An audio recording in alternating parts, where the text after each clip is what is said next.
ಬಡವರ ಬಂಧು, ಭರವಸೆಯ ಬೆಳಕು ತುಂಬಿದ ನಾಯಕ, ಕರ್ನಾಟಕದ ಕಣ್ಮಣಿ, ಪಂಚ ಗ್ಯಾರಂಟಿಗಳ ನಾಯಕ, ಕರ್ನಾಟಕದ ಮುಖ್ಯಮಂತ್ರಿಗಳಾದಂತಹ ಸಿದ್ದರಾಮಯ್ಯನವರಿಗೆ, ಕರ್ನಾಟಕದ ಮುಖ್ಯಮಂತ್ರಿಗಳಾದಂತಹ ಸಿದ್ದರಾಮಯ್ಯನವರಿಗೆ ಕಾಂಗ್ರೆಸ್ ಪಕ್ಷಕ್ಕೆ ಪ್ರೀತಿಯ ಕಂದ ಸಿದ್ದರಾಮಯ್ಯ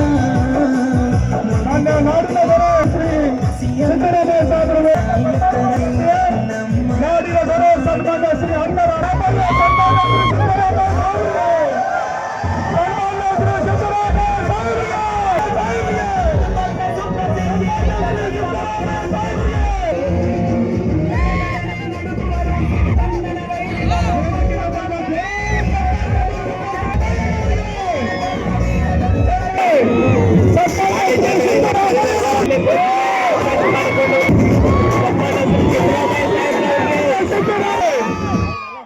ಸಿದ್ದರಾಮಯ್ಯನಿಂದ ಅಭಿವೃದ್ಧಿ ಅಂದ್ರೆ ಏನು?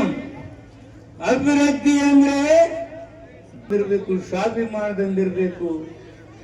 ಅದೇ ಅಭಿವೃದ್ಧಿ ನಮ್ಮದು.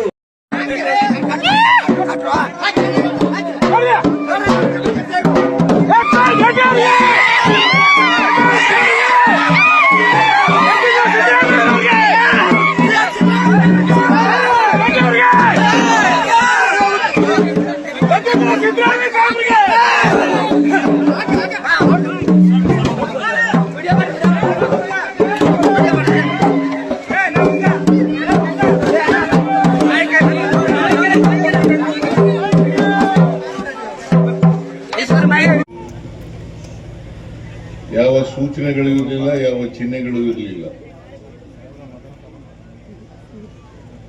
ಅವರು ಅಕಾಲಿಕ ಮರಣಕ್ಕೆ ತುತ್ತಾದರು. 5 ವರ್ಷಕ್ಕೊಮ್ಮೆ ಚುನಾವಣೆ ನಡೀಬೇಕು. ಮಧ್ಯದಲ್ಲಿ ನಿಧನರಾದರೆ ಆ ಜಾಗ ಹಾಗೆ ಖಾಲಿ ಬಿಡ್ಲಿಕ್ಕೆ ಸಾಧ್ಯ ಇಲ್ಲ. ಅದನ್ನು ಭರ್ತಿ ಮಾಡಲೇಬೇಕು. ಆದ್ರಿಂದ ಈ ಉಪಚುನಾವಣೆ ನಡೀತಾ ಇದೆ. ಈ ಉಪಚುನಾವಣೆಯಲ್ಲಿ HY ಮೇಟಿಯವರ ಸ್ಥಾನವನ್ನು ಭರ್ತಿ ಮಾಡಲಿಕ್ಕೆ ಅವರ ಸ್ವಂತ ಮಗ ಉಮೇಶ್ ಮೇಟಿಯವರನ್ನ ನಾವು ಅಭ್ಯರ್ಥಿಯನ್ನಾಗಿ ಮಾಡಿದ್ದೇವೆ. 4 ಜನರು ಕೂಡ ಟಿಕೆಟ್ ಕೇಳಿದ್ರು. ನಮ್ಮಲ್ಲಿ ಯಾರಿಗಾರು ಕೂಡ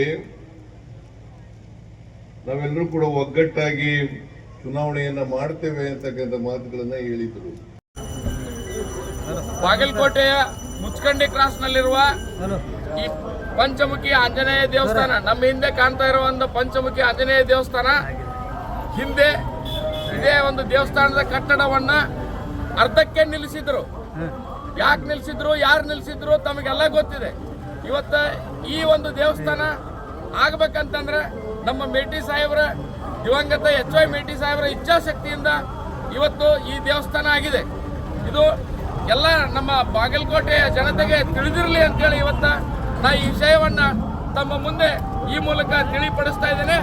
ಕಾರಣ ನಮ್ಮ ನಿಮ್ಮೆಲ್ಲರ ನೆಚ್ಚಿನ ಕಾಂಗ್ರೆಸ್ ಪಕ್ಷದ ಅಭ್ಯರ್ಥಿಯಾದಂಥ ಉಮೇಶ್ ಮೇಟಿಯವರಿಗೆ ತಮ್ಮ ಅತ್ಯಮೂಲ್ಯವಾದ ಮತಗಳನ್ನು ನೀಡಿ ಇಂಥ 10 ಹಲವಾರು ದೇವಸ್ಥಾನಗಳು ತಮ್ಮ ಬಾಗಲಕೋಟೆಯಲ್ಲಿ ಆಗಲಿ ಅಂತೇಳಿ ನಾನು ಆಶಿಸ್ತೇನೆ.